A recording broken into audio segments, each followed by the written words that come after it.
Hi, my name is Klennon, and today I will be drawing your attention to the harm of beauty pageants. Beauty pageants first came around in 1854 by a man named P.T. Barnum. He staged the first modern American pageant, but his beauty pageant was closed down after public protest. They then moved beauty pageants to newspapers because it was not supported by the people. Today you will find beauty pageants for adults and children from ages 2 to 18. Based on a statistical record presented by Women's News Verified, about 5,000 child beauty pageants are held every year, and 250,000 child contestants are participating. More than 2 million girls are competing in beauty pageants every year in the U.S. alone. You may even have heard of the show Toddlers and Tiaras, which is a really big show today.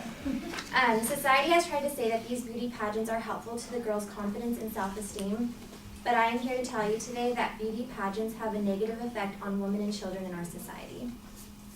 I will first be doing this by telling you how beauty pageants set an unrealistic standard for beauty, by second explaining how beauty pageants force these young girls to grow up too fast and not be able to deal with the issues occurring in beauty pageants, and lastly by telling you how children are not prepared for the beauty preparation involved in beauty pageants. First, beauty pageants set an unrealistic standard for beauty. Many women and children in beauty pageants tend to not be satisfied with their body image. What happens is eating disorders occur, depression increases, and it lowers their self-esteem. An anonymous survey was done and asked 131 female beauty pageant girls some questions. She found out that 26% of the girls had said that they had eating disorders, 48.5% of the girls reported wanting to be thinner, and 57% of them were trying to lose weight. In 2007, a psychological study by Cartwright was done, and she came to the conclusion that women who participated in beauty pageants in the past were more unhappy with their bodies than those who didn't.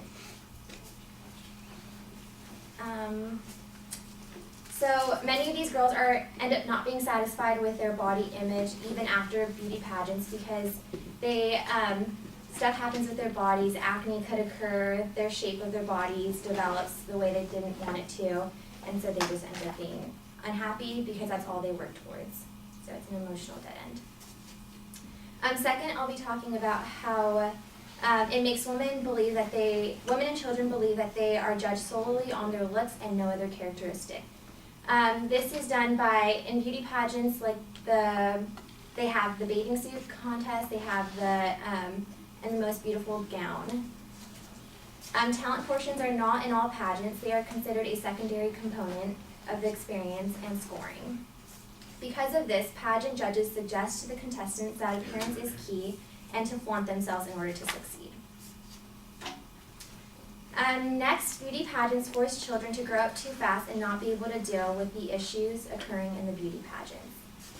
Many children involved in the beauty pageants are forced by their parents, and many of them do not wish to participate in these pageants. Martina M. Cartwright presented research based off future outcomes of child beauty pageants in the novel Journal of the American Children Academy. According to her statistic, in 2011, 40% of the children that participated in beauty pageants have problems psychologically, and the other 60% are unhappy during the pageant itself. She also went and observed a taping of Toddlers and Tiaras, and she witnessed parents putting high pressure on their young daughters to look flawless and to win at all costs, pushing them to adopt an unnatural adult-like physical appearance, and chastising them for poor performance, lack of enthusiasm, or a flawed appearance. Many children are not prepared for the beauty preparation involved in these beauty pageants. What these beauty pageants, the preparation for it consists of flippers, which is adult-like teeth that they put in because the children's teeth is not acceptable. Overly sexualized outfits, spray tans, makeup artists and hairstylists. They even put hair extensions in the little girl's hair because what they have is not enough. And Botox is also one of them, and body hair waxing. There was a story of an 8-year-old in San Francisco, Brittany, and her mom gives her Botox every time for beauty pageants. In the interview, she was asked why she feels that she needs Botox, and her response was because she has lines on her face. Dr. Robin Silverman says that it hurries them along and asks them to grow up and adhere to a standard that isn't natural to them. That what's natural to them and beautiful is being older than they are.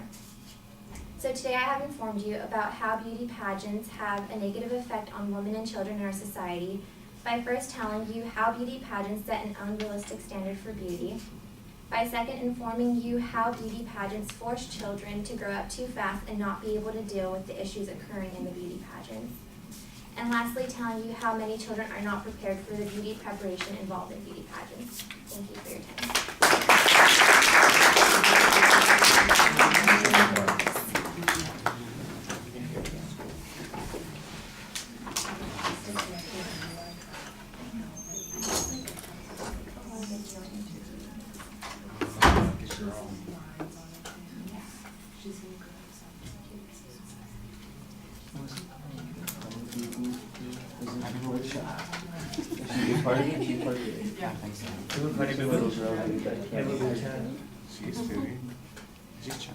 She doesn't have self-confidence, does she, though?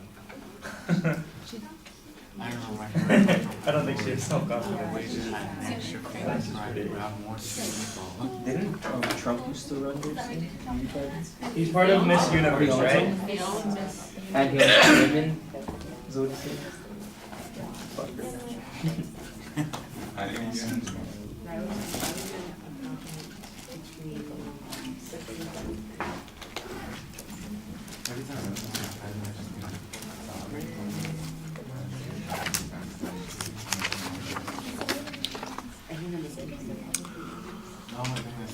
All right, the propositions clearly identified. There's a pretty good preview.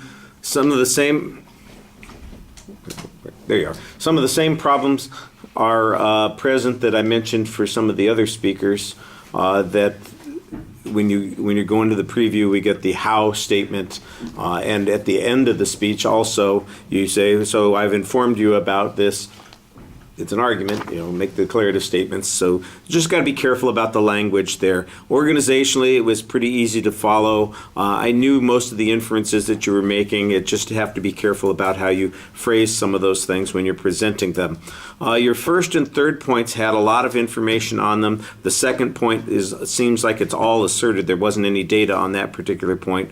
The first point, there's some statistical information based on a survey. There was some data about the number of participants and about the satisfaction levels.